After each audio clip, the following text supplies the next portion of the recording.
Bueno, empezamos. Buenos días, voy a presentar al doctor Oscar Lucero Barrios, que nos va a presentar un paper reciente sobre el shock cardiogénico. Él hace ya mucho tiempo que hemos estado estudiando el tema del shock cardiogénico y el beneficio del ECMO, que ha sido en algunos papers controversiales. Este es uno de los últimos papers que él nos va a presentar hoy día. Bueno, buenos días. El tema de hoy día es el uso de ECMO como terapia para el shock cardiogénico, y estos son los resultados del ECMO CS Clinical Trial. Esto fue una publicación que se hizo en el Circulation del 7 de febrero de este año. Vamos a definición para iniciar, vamos a hablar que el shock cardiogénico se define como un estado de hipoperfusión e hipoxia tisular debido a disfunción cardíaca. La principal causa del shock cardiogénico, sigue siendo el infarto del miocardio, y la falla del ventrículo izquierdo sigue siendo la presentación más frecuente. Eh, Esto ya es una definición más clásica, se define como la presión arterial sistólica menos de 90 milímetros de mercurio por más de 30 minutos, o el uso de vasopresores o asistencia mecánica, evidencia de hipoperfusión de órgano blanco, lactato mayor a 2 milimol por litro, un débito urinario bajo, menos de 30 ml por hora, y un índice cardíaco menos de 2.2 litros minuto. El shock cardiogénico sigue siendo la forma más grave de falla cardíaca, y la mortalidad a los 30 días en pacientes seleccionados que reciben un tratamiento adecuado sigue siendo alta, estamos hablando entre el 30 al 50%. En la etiología de la disfunción cardíaca puede ser de origen agudo, como puede ser el síndrome coronario agudo o una miocarditis fulminante, o producto de una descompensación de una patología crónica, como puede ser la insuficiencia cardíaca. Para clasificar el shock cardiogénico, actualmente se está utilizando la clasificación de la Sociedad de Angiografía Cardiovascular e Intervenciones, que es la sigla SCAI o SCAI en inglés, y esta ha logrado establecerse como una herramienta efectiva para lograr clasificar al paciente que está cursando un shock cardiogénico, y actualmente está integrada en la mayoría de los últimos estudios. Casi todos los estudios actuales incluyen la clasificación de SCAI como para manejar nuestros pacientes. Con la clasificación, clasifica al paciente en 5 estadios, que va de la A hasta la E, siendo la A estadio en riesgo, que es cualquier patología cardiovascular potencialmente que podría avanzar en un shock cardiogénico. Esta es una presentación que no tenga hipotensión, no tiene taquicardia ni signos de hipoperfusión. El estadio B, de beginning, es paciente que presente una hipotensión o taquicardia sin signos de hipoperfusión. Y ya el estadio C ya es clásico, paciente con hipoperfusión, sin deterioro hemodinámico o sin falla multiorgánica. Y ya en estadio D es estadio en deterioro, paciente con hipoperfusión, con deterioro hemodinámico importante, pero sin choque refractario, y estadio E ya es extremo. Como ven, esto también se relaciona cada estadio con mortalidad observada, y podemos ver que en el estadio E ya tiene una mortalidad elevada, estamos hablando cercano al 70%. Ya el año pasado se hizo una revisión de la clasificación de SCAI, y que trató de facilitar un poco la clasificación con cosas de laboratorio que tenemos en cualquier hospital, no un hospital muy avanzado, que pueden ser medición de lactato, GPT en niveles de pH, y también parámetros hemodinámicos como la presión arterial. Y según estos parámetros podemos ir clasificando estadio B, C, D y E. Y acá lo más importante de esta nueva clasificación es que ya clasifica como cualquier paro cardíaco extrahospitalario, lo clasifica inmediatamente como un estadio E de extremo, ¿ya? Y también de esto involucra pacientes con hipotensión persistente, con el lactato mayor de 10 milimol, con pH bajo 7,2, y con requerimiento de más de 3 drogas vasoactivas o inótropos, o necesidad de algún dispositivo de asistencia mecánica. ¿Ya? Y como ven acá, habla que la necesidad de un soporte hemodinámico es necesaria, y el balón de contrapulsación sigue apareciendo en casi todas las guías, el Impella, el Tandem Heart y finalmente el ECMO venoarterial. El uso temporal de los dispositivos de asistencia mecánica para el manejo del shock cardiogénico dispone de una alternativa real. El principal desafío es la elección. ¿Qué tipo de dispositivo vamos a utilizar? El timing para iniciar la instalación y el tiempo para el retiro del mismo, cosa de prevenir complicaciones como sangrado o también infecciones. Y es por esto que la creación de los Heart Team o Shock Team en centros especializados fue una real importancia. Para el manejo estandarizado del shock cardiogénico, rápidamente es algo que se ha visto en múltiples publicaciones, que también en las reuniones acá lo hemos revisado desde el año 2019 hasta ahora. Han aparecido diversos papers que tratan de guiarnos sobre cuál sería el manejo estandarizado, y hay experiencias tanto españolas, que son papers que se publicaron este año, como también en Estados Unidos, en Innova, que también se fue publicado en el JACC del año pasado. Básicamente, todos hablan de lo mismo, un poco ordenar un poco la identificación del shock cardiogénico, activar un sistema de llamado en general para guiarnos con especialistas sobre cuál sería el manejo.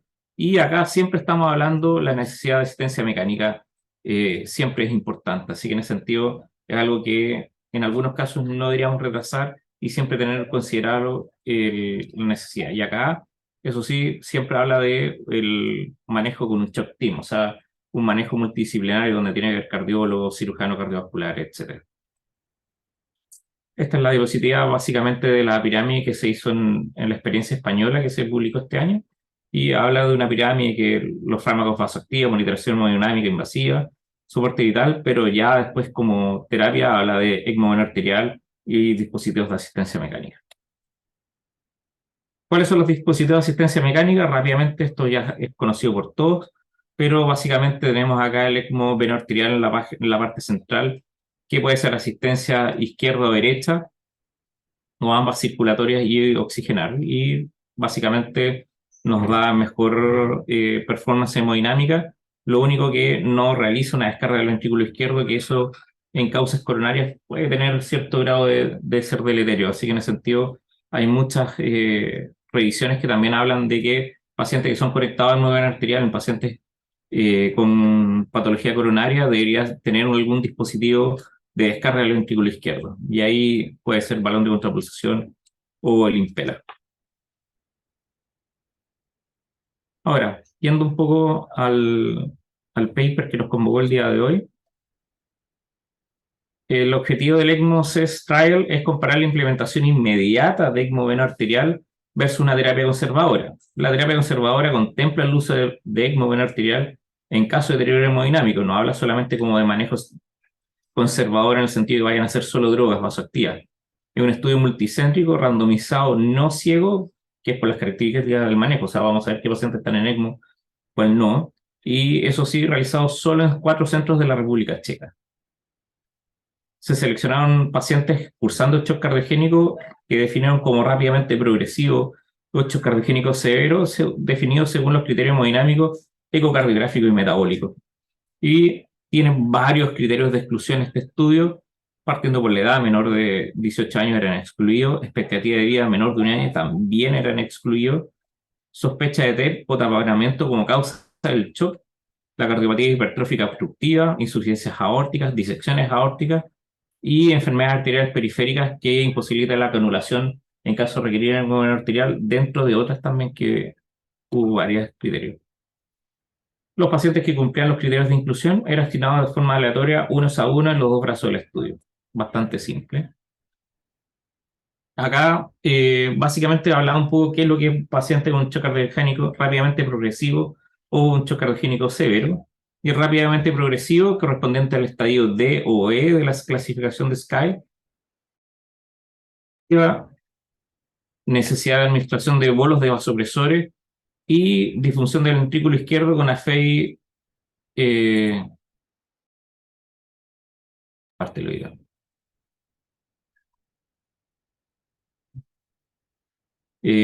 Con FEIS menor de 35%.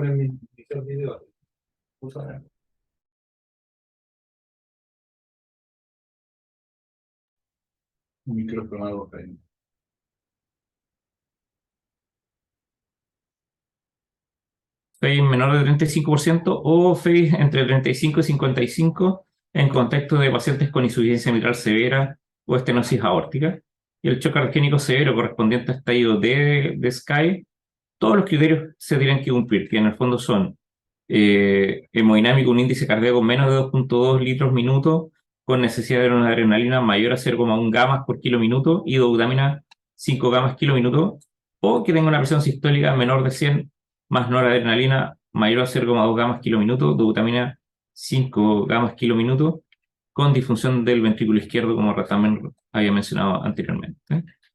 En el metabólico, pacientes con lactato mayor a 3 milimoles por litro en 2 mediciones consecutivas, y estas tenían que ser al menos 30 minutos de diferencia, con tendencia no decreciente y en dosis estable de vasopresores, o saturación venosa de oxígeno, 2 mediciones menos del 50%, con también al menos 30 minutos de diferencia, con tendencia no decreciente y en dosis variables de vasopresores, y debe estar descartada la hipovolemia, en donde acá la presión venosa central tiene que estar mayor de 7 milímetros de mercurio o una presión de enclavamiento pulmonar mayor de 12.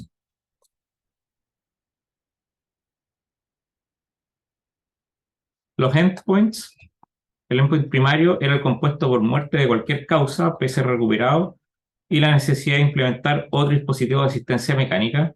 Y los endpoints secundarios incluían muerte a 30 días por cualquier causa, outcome neurológico negativo a los 30 días, sangrado significativo, isquemia de extremidades, neumonía, sepsis, etc. Ahora, los pacientes fueron seleccionados entre septiembre del año 2014 y enero del 2022 y se lograron randomizar 122 pacientes a ECMO veno arterial inmediato o terapia conservadora. Se tuvo que excluir 5 pacientes por no obtener consentimiento informado. Y acá la causa más frecuente del shock cardiogénico fue el infarto agudo del miocardio en ambas ramas, y la insuficiencia cardíaca se ubicó en segundo lugar. Acá están las características de cada rama. Como ven, básicamente, grupo bien heterogéneo, 43 en cada rama, mujeres 15 y 16 en cada rama. Pero acá lo más importante es ver patología cardiovascular, como enfermedad vascular periférica, que eran pacientes que en teoría deberían haber sido excluidos, pacientes hipertensos, diabéticos, y con insuficiencia cardíaca crónica era alrededor del 13. Así que en ese sentido era bien heterogéneo acá. Pero llama la atención, como le había mencionado, a pesar de que muchas guías dicen que el balón de contrapulsación no tiene mayor beneficio, acá sí se utilizó. Eh, También pacientes de ventilación mecánica, pacientes de insuficiencia renal, no eran tanto, y acá las drogas, los niveles de droga eran importantes, o sea, la media fueron 0,5 gamas kilo minuto, con dosis de adrenalina también en dosis no menores, 0,2 y 0,3, y niveles de glutamina acá no era tan alto, ¿no? Niveles de 6 gamas kilo minuto era lo que ocupaban en pacientes que se conectaron a ECMO, y terapia conservadora 5,1 gamas. No eran dosis tan elevadas como uno hubiera visto. Se utilizó mirrinona, vasopresina y levosimendan también, que acá no está disponible en este minuto. ¿Ya? Y la causa del shock cardiogénico, como ya les había mencionado, la gran mayoría fue infarto agudo del miocardio, y después vino descompensación de patología de insuficiencia cardíaca crónica, y en menor medida infartos sin nivel del ST, y complicaciones mecánicas también fueron raras. El endpoint primario ocurrió en el 63% en el grupo ECMO vena arterial, o sea, muerte por cualquier causa, y en el grupo conservador fue un 71,2%. La causa por cualquier causa a los 30 días fue comparable entre los dos grupos, 50% versus 47,5%. Y acá atravesaba el intervalo de confianza, pasaba por el 1. Y pocos pacientes requirieron de otro dispositivo de asistencia en el grupo ECMO vena arterial versus el grupo conservador, que el grupo conservador sí eventualmente ocupó más dispositivos, y en ese sentido probablemente fueron pacientes que fueron escalonadamente, partieron por un dispositivo, ya pues, balón de contrapulsación, y después fueron a ECMO. Acá, como ven, esta es el endpoint primario, muerte por cualquier causa. No hubo diferencias estadísticamente significativas en los dos grupos. Muerte tampoco. Soporte circulatorio mayor tampoco fue significativo. Y paro cardíaco tampoco, no hubo diferencia estadísticamente significativa. Y el compuesto por muerte más PCR recuperado también no hubo diferencia significativa en el grupo de ECMO veno arterial temprano como en el conservador. En el grupo conservador, 23 pacientes, que fue el 39% de todo el grupo, requirieron soporte de ECMO veno arterial en algún tiempo posterior, de los cuales 12, que fue el 52.2%, fallecieron. Y de los 36 pacientes de este grupo que no requirieron un ECMO, 16 fallecieron.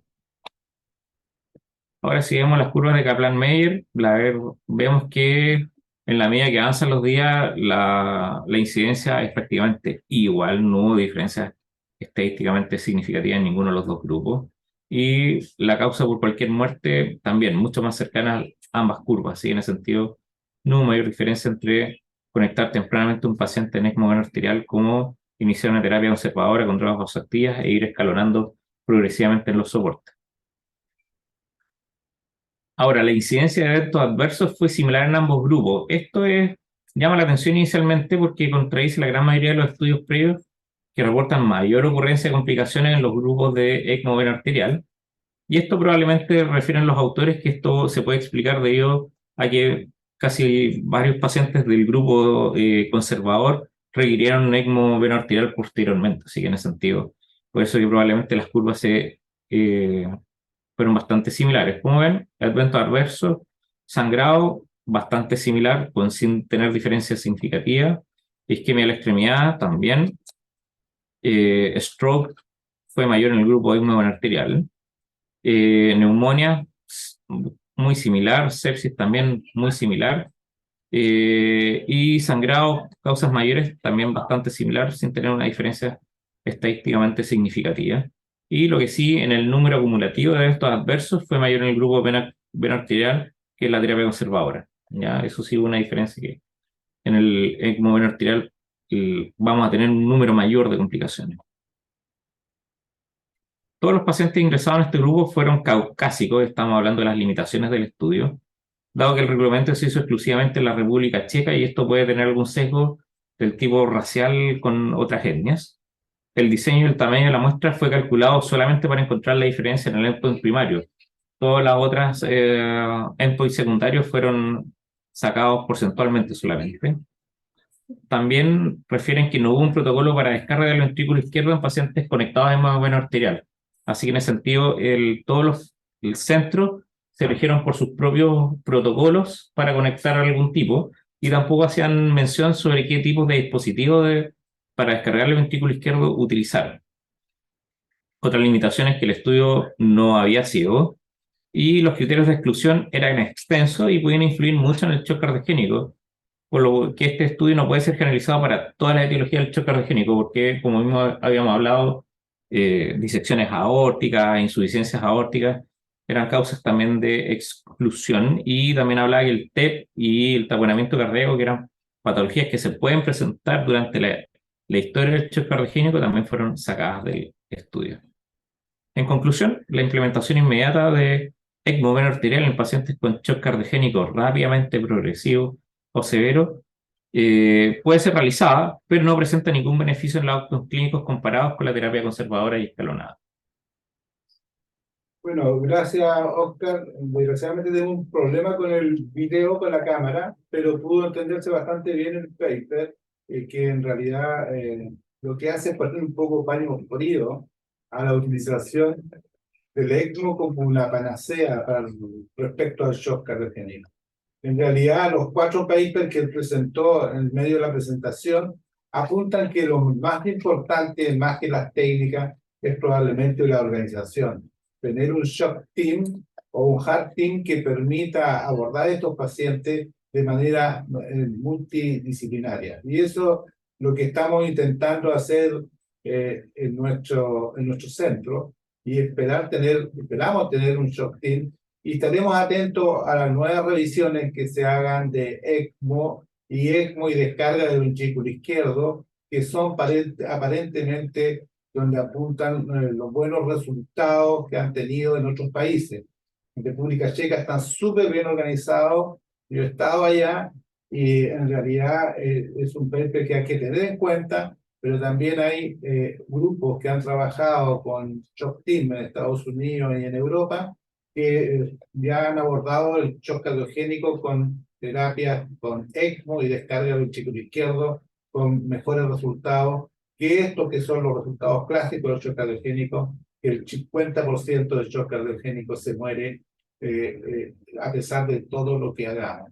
Pero no hay que ser tan pesimista, probablemente vendrán otros papers que revisaremos en estas mismas reuniones en que tendremos resultados más alentadores. Nos estaríamos viendo el martes 25 con Sochicar y la filial de la quinta región, el martes 25 de abril con otro interesante paper. Gracias.